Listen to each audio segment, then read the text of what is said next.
यहाँ से आप इसका एक रेस ऑल ओवर कर सकते हैं। यहाँ से आप इसको हाई रेंज और लो रेंज में स्विच कर सकते हैं। ये वाला फीचर इस टाइम पे तो V8 में आता था, बट अब की 300 सीरीज ZX में नहीं आता। तो पीछे इसमें दिया गया है कूल बॉक्स, जो कि अगेन एक एड ऑन फीचर है, और ये इवन LX 600 सीरीज में भी ऑप्शनल होता है। इसके लिए आपको एक्स्ट्रा पे करने पड़ते हैं, और इसमें एक्स्ट्रा पे करके लिया गया है। ये काफी यूजफुल चीज है, और यूजुअली गाड़ियां बिकती भी इन फीचर्स के ऊपर ही हैं। अगर किसी गाड़ी में ये चीजें कम हो या पीछे मल्टीमीडिया वगैरह ना हो, तो उनकी मार्केट कंपैरेटिवली थोड़ी स्लो हो जाती है। स्टीयरिंग व्हील भी इसमें थोड़ा क्यूट सा आता है, थोड़ा छोटा है एज कम्पेयर टू बाकी एसयूवी, और इस पे मल्टीमीडिया कंट्रोल दिए गए हैं, क्रूज कंट्रोल इसमें अडेप्टिव है, और यहाँ पैडल शिफ्ट भी दिए गए हैं, जो कि इस टाइम के V8 में तो नहीं आ रहे थे। मीटर इसका एनालॉग है, बट इसका मीटर 260 तक है, जबकि मोस्टली जापानी गाड़ियों में मीटर 180 तक आते हैं। और इसकी वजह यह है कि ये गाड़ी मेनली अमेरिका पे फोकस थी, USA वगैरह पे, तो उसके हिसाब से स्पीड भी इसमें यहाँ पे 260 तक दी गई है। बाकी इसमें फिर हेडलाइट्स ऑटोमेटिक आती हैं, वाइपर रेंज सेंसिंग आते हैं, हेड्स अप डिस्प्ले को आप यहाँ से ऑन ऑफ कर सकते हैं, जो कि आपको यहाँ पे इसकी स्पीड वगैरह शो करवाता है विंड स्क्रीन में।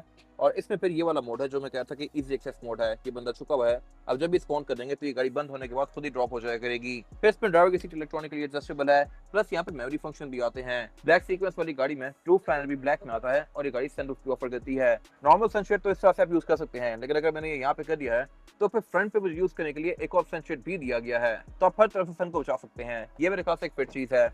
और इसके अलावा इसमें जो रियर व्यू मिरर है, ये भी पूरी स्क्रीन है, ये भी एक एड ऑन फीचर है जो कि बाद में लिया गया है, और ये आपको यहाँ पे इस गाड़ी के बहुत सारे व्यूज दे रही है इस तरह से।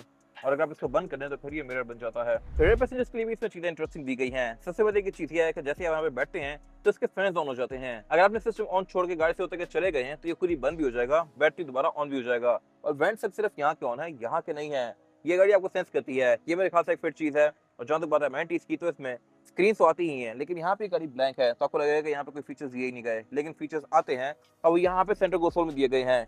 ये पूरी इसकी क्लाइमेट कंट्रोल की जोन है, बैक पे क्लाइमेट कंट्रोल डुअल जोन आता है, प्लस सीट हीटेड के साथ साथ वेंटिलेटेड भी हैं, और ये सब कुछ इसमें 2015 में ही आ गया था। सेंटर कंसोल भी इसका स्पेस के लिहाज से ठीक है, यहाँ पे रिमोट दिया गया है, चाहे आप इसको यूज कर सकते हैं लेफ्ट राइट सेलेक्ट करके, और इसमें आप अपना मल्टीमीडिया वगैरह भी प्ले कर सकते हैं। दोनों रेयर पैसेंजर्स अलग अलग ऑडियो वगैरह भी प्ले कर सकते हैं, उसके लिए यहाँ पे हेडफोन के स्लॉट्स दिए गए हैं। अलग अलग हेड फ्री लगा के आप अलग अलग मीडिया प्ले कर सकते हैं, और वॉल्यूम बीन में अलग अलग दिए गए हैं। फिर इसमें सेंटर में कप होल्डर्स यहाँ पे दिए गए हैं। इसकी सीट्स को आप काफी हद तक एडजस्ट भी कर सकते हैं इस तरह से। इनका एंगल आप जहाँ पे रखना चाहे रख सकते हैं। अब यहाँ भी रख सकता हूँ इसको, और फिर यहाँ पे, और फिर काफी हद तक इस तरह से लिटा भी सकता हूँ। एयरवेंट इसमें यहाँ भी आते हैं, प्लस पीछे भी आते हैं, तो ये दोनों मिलकर आपस में फिट की बात करते हैं। एक चीज इसमें सिर्फ LX में आती है, और वो है ये प्राइवेसी कर्टन्स, ये आपको लैंड क्रूजर वगैरह में देखने को नहीं मिलेंगे, और ये मेरे खास एक फिट चीज है। बाकी इसमें सिर्फ एक फीचर कम है यहाँ पे, और वो है मार्क लेविंसन। मार्क लेविंसन में डोर्स में अलग से 2 स्पीकर आते हैं, जो कि इस गाड़ी में नहीं लिए गए। बाकी इसमें सब कुछ पूरा है।